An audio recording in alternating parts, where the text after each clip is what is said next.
सिंधुदुर्गात प्रथमच बायपास शस्त्रक्रिया, हृदयरोग निदान व उपचार एकाच ठिकाणी. बायपास शस्त्रक्रिया मोफत, एंजिओग्राफी फक्त 5,000 रुपये, एंजिओप्लास्टी मोफत, हृदयाची सोनोग्राफी, ट्रेडमिल चाचणी, हृदयविकार तपासणी अशा अत्याधुनिक सुविधा. महात्मा फुले योजनेअंतर्गत बायपास व एंजिओप्लास्टी अगदी मोफत. कॅशलेस सेवा उपलब्ध. Super speciality life time hospital, Padve, Kasal Malvan मार्गालगत, तालुका कुडाळ, जिल्हा सिंधुदुर्ग. संपर्क हृदयशास्त्र विभाग, सिद्धेश रासम, 8355 88 56 67. हॉस्पिटल रिसेप्शन 023 67 23 40 00 आणि मोबाईल 93 700 56 076 94 209 076 61 आणि 70 202 90 316.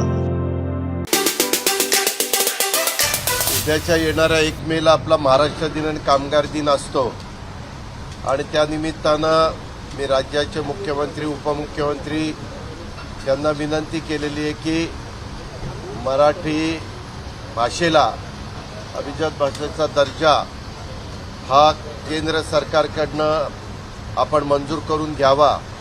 अनेक वर्षाची महाराष्ट्रातल्या जनतेची मागणी आहे. देश पातळीवर काही महत्त्वाच्या भाषांच्या करता त्या भाषेला तशा प्रकारचा दर्जा मिळालेला आहे. मग आपल्या पण महाराष्ट्रामध्ये बोलणारी मराठी भाषा, आपल्या महाराष्ट्राचा पॉप्युलेशनचा विचार करता फार मोठा वर्ग मराठी भाषा बोलणारा आहे आणि त्याचे अनेक वेगवेगळ्या प्रकारचे फायदे होऊ शकतात त्याला जर अभिजात भाषेचा दर्जा मिळाला तर. म्हणून ती मागणी सभागृहामध्ये देखील सर्वांनी मिळून आम्ही केलेली होती. सरकारने बोलत असताना सांगितलेलं होतं की बाबा आम्ही त्याच्यामध्ये लक्ष घातले. विशेषतः दीपक केसरकर या विभागाचे मंत्री आहेत, त्यांच्याकडे तो विभाग येतो आणि मुख्यमंत्री उपमुख्यमंत्र्यांनी पण सांगितलेलं होतं. वास्तविक केंद्र सरकार त्यांच्या विचाराचं असल्यामुळं जर केंद्रातल्या प्रमुखांनी ठरवलं आणि इथल्या प्रमुखांनी आग्रही मागणी केली, जसं मधल्या काळामध्ये छत्रपती संभाजीनगर आणि धाराशिव या दोन्हीबद्दलचा निर्णय झाला, तशा प्रकारे ह्या मराठी भाषेचा पण निर्णय व्हायला पाहिजे. अशा प्रकारचं पत्र आज मी पुन्हा तयार केलंय. आज नागपूरला मुख्यमंत्री उपमुख्यमंत्री आहेत आणि त्याच्यानंतर उपमुख्यमंत्री मॉरिशसला 1 का 2 दिवसाच्या करता जाणारे, कारण तिथं युगपुरुष छत्रपती शिवाजी महाराजांचा अश्वारूढ पुतळा झालेला आहे. त्याच्या अनावरणाच्या निमित्तानं त्यांना तिकडे बोलवलेलं आहे. नाहीतर मी आज स्वतःच मंत्रालयामध्ये जाऊन ही मागणी त्यांच्याकडे ते पत्र देणार होतो, परंतु ते नसल्यामुळं मी आता त्यांच्या ऑफिसला ते पत्र पाठवतो आणि त्याची पोच घेतो. बारसूच्या संदर्भामध्ये खूप चर्चा सुरू आहे महाराष्ट्रामध्ये. सध्या रत्नागिरीतील बारसू रिफायनरीच्या विरोधामध्ये आंदोलन चालू आहे. वेगवेगळ्या इलेक्ट्रॉनिक आणि प्रिंट मीडियामध्ये सातत्याने त्या बातम्या येतात. याच्याबद्दल विरोधी पक्ष नेता या नात्याने मी देखील सरकारला आव्हान केलेलं होतं की आंदोलकांना अटक आणि पत्रकारांना धमकी देण्यापेक्षा या सरकारने मानवी दृष्टिकोनातनं संवेदनशीलपणे हा प्रश्न हाताळला पाहिजे. कारण लोकशाहीमध्ये प्रत्येकाला शांततामय मार्गाने आंदोलन करण्याचा अधिकार आहे आणि तो संविधानाने दिलेला आहे, कायद्याने दिलेला आहे, घटनेने दिलेला आहे. सरकारने आंदोलनाच्या हिताचा, भावनांचा आदर त्या बाबतीमध्ये केला पाहिजे, परंतु दुर्दैवाने तशा प्रकारचा आदर करताना दिसत नाही.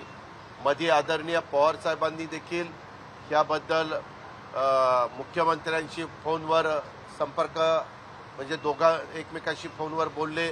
उदय सामंत उद्योग खात्याचे मंत्री स्वतः पवार साहेबांच्या सिल्वर ओकला जाऊन साहेबांशी चर्चा केली. मी त्याही वेळेस सांगितलेलं होतं आणि आजही मी सांगतो, राष्ट्रवादी काँग्रेस पक्ष विकासाच्या आड कधी आलेला नाही, पुढेही कधी येणार नाही. परंतु विकास साधत असताना त्याच्यातून पर्यावरणाचा ऱ्हास होणार नाही. लोकांच्या मनामध्ये काही गैरसमज असतील, काही प्रश्न असतील आणि ते मूलभूत असतील तर तेही प्रश्न निघाले पाहिजेत. त्याच्यातून पण लोकांच्या, जसं मागे एनरॉनमध्ये तुम्हाला आठवत असेल की खूप एनरॉनला जबरदस्त विरोध झाला. पार एनरॉन अरबी समुद्रामध्ये बुडवण्यापर्यंत त्यावेळेसच्या विरोधकांनी निश्चय केलेला आपण सगळ्यांनी ऐकला. परंतु नंतर आमचं सरकार पवारसाहेबांच्या नेतृत्वाखालचं त्यावेळेस गेलं काँग्रेसचं, एकत्र काँग्रेस होती आणि भाजप शिवसेनेचं सरकार आलं आणि त्यांनी शेवटी एनरॉन आणला. म्हणजे पवारसाहेबांनी पण सुरुवातीच्या काळामध्ये एनरॉन प्रकल्प आणत असताना राज्यातली विजेची काय गरज आहे, आपल्याकडे फक्त कोळशावर आपण वीज करतो, पाण्यावर वीज होणाऱ्या ज्या साईट आहेत त्या आपल्याकडे मर्यादित आहेत, त्याच्यामुळं काही गॅसवर आधारित पण वीज तयार झाली पाहिजे. त्यावेळेस सोलरवर वीज तयार करणाऱ्या एवढ्या मोठ्या प्रमाणावर संशोधन झालेलं नव्हतं आणि म्हणून तसा प्रकारचा प्रयत्न आपण केलेला होता. आणि नंतर काय घडलं हे उभ्या महाराष्ट्राला माहिती आहे. तशा पद्धतीनं संवादातून मार्ग निघू शकतो, सर्वेक्षण थांबवावं अशा पद्धतीनं आम्ही आव्हान केलं आणि सर्वेक्षण थांबवून चर्चा करावी, मार्ग काढावे. मी त्याच्यामध्ये समृद्धी महामार्गाचा पण उल्लेख केला, त्यालाही पहिल्यांदा खूप मोठा विरोध झाला, परंतु नंतर त्यांना योग्य मोबदला मिळाल्यानंतर लोकांनी त्याच्यामध्ये सहकार्य केलं. ही गोष्ट खरी आहे. हे जे काही रत्नागिरीमध्ये बारसू रिफायनरी आहे ती बराचसा भाग तिथं कातळ आहे. कातळ म्हणजे कोकणामध्ये काही काही भागामध्ये कातळ असतो, तिथं आपल्याला झाडं लावायची म्हटलं तर ब्लास्टिंग करूनच लावावे लागतात. म्हणून आपल्या कोकणच्या निसर्ग सौंदर्यावर कुठलाही परिणाम न होता पुढच्या अनेक पिढ्या कधी कुठलाही त्याचा पर्यावरणाचा ऱ्हास न होता त्या गोष्टी घडत असतील तर कराव्यात, परंतु लोकांना विश्वासामध्ये घेऊन कराव्यात, लोकांचा गैरसमज दूर करावा, संवेदनशील मार्गाने त्याच्यातनं मार्ग काढावा अशी आम्हा लोकांची यातली चर्चा आहे की मुळात म्हणजे उद्धव ठाकरे किंवा आदित्य ठाकरे एकदम टोकाची भूमिका घेत आहेत, त्यांचे खासदार पण टोकाची भूमिका घेत आहेत, पण त्यांच्याच पक्षाचे आमदार स्थानिक जे आहेत जे त्यांच्या मतदारसंघामध्ये होणार आहे प्रकल्प ते समर्थन देत आहेत. मी राजन साळवींचं हे वाचलं स्टेटमेंट. राजन साळवींचा त्या गोष्टीला पाठिंबा आहे, कारण सध्या बेरोजगारी महागाई मोठ्या प्रमाणावर आहे. त्याच्यातून बोललं जातं की जवळपास 1 लाख लोकांना रोजगार मिळणार आहे, परंतु रोजगार मिळणं ही चांगलीच बाब आहे, त्याबद्दल दुमत नाही, पण पर्यावरणाच्या बद्दलचा पण विचार केला गेला पाहिजे. माझ्या माहितीप्रमाणे मागच्या सरकारच्या काळामध्ये त्याबद्दलचं पत्रव्यवहार झालेला आहे.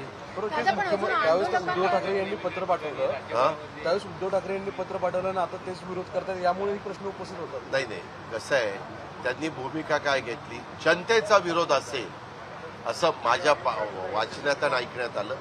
जनतेचा विरोध असेल तर जनतेला वाऱ्यावर सोडून चालणार नाही ही त्यांची भूमिका दिसते.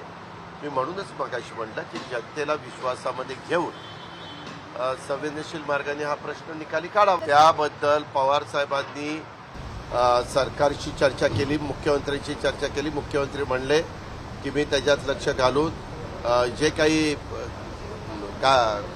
केसेस वगैरे झालेले असतील तर ते आपण रितसर कसं नियमाच्या चौकटीत मागे घेता येतील त्या पद्धतीनं घेऊ.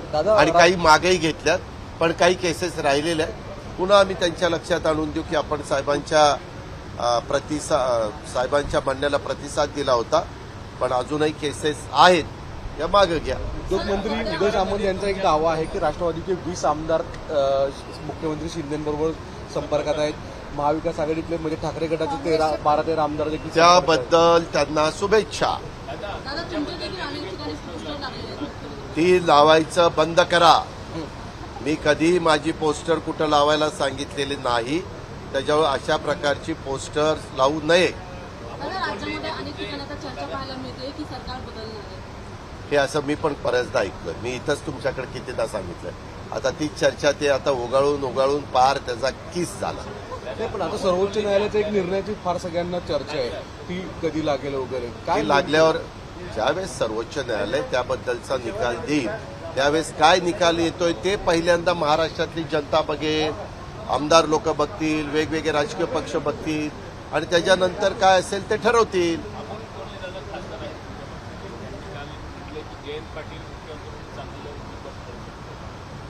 त्याच्याबद्दल अमोल कोल्हेंच्या म्हणण्याला शुभेच्छा.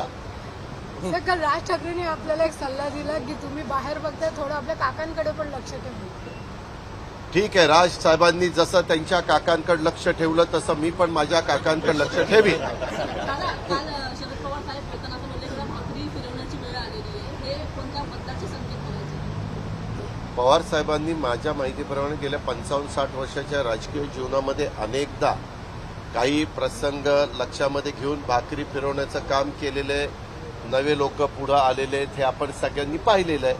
आम्ही पण 40-38 मध्ये असताना पवार साहेबांनी आर पाटील, जयंत पाटील, दिलीप वळसे पाटील, तुमचे सुनील तटकरे असं आम्हाला अनेकांना मी स्वतः होतो आम्हाला संधी दिली. त्याच्यामधनं आम्ही महाराष्ट्रामध्ये आमचं काम दाखवू शकलो.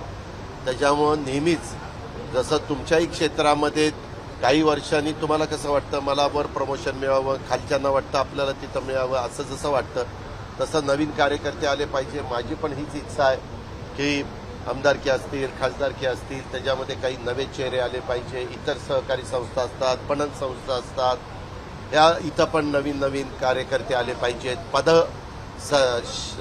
पक्षाची पदाधिकारी जे असतात त्याच्यात पण काही नवे चेहरे आले पाहिजे. हा नियम आपण बघतो अनेक वर्षाचं ही एक पद्धतच आहे. नवीन नवीन लोक पुढे येत असतात. काही जण वयस्कर झाल्यानंतर थोडेसे बाजूला जात असतात. अशा पद्धतीनं घटना घडत असतात. दादा एक शेवट अमित शहा केंद्रीय गृहमंत्री आहेत त्यांनी कर्नाटकमध्ये एक विधान केलं काँग्रेसचं सत्तेत आली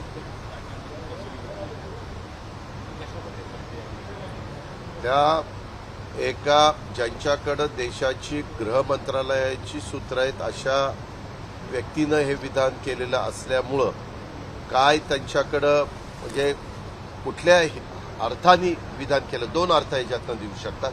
एक सध्या विधानसभेच्या निवडणुका चालू असल्यामुळं राजकीय भूमिकेतनं पण विधान होऊ शकतं आणि एक त्यांच्या वेगवेगळे जे काही सोर्सेस असतात त्या सोर्सेसमधनं काही माहिती आलेली असेल तर ते पण त्याच्यातनं पण विधान होऊ शकतं. पण त्यांनी निवडणुकीच्या प्रचार सभेच्या निमित्तानं हे विधान केलेलं असल्यामुळं माझा अंदाज मी काही ज्योतिषी नाहीये, त्याच्यामुळे माझा अंदाज आहे की हे त्यांनी निवडणुकीच्या पार्श्वभूमीवर राजकीय अँगलनी केलेलं विधान असावं.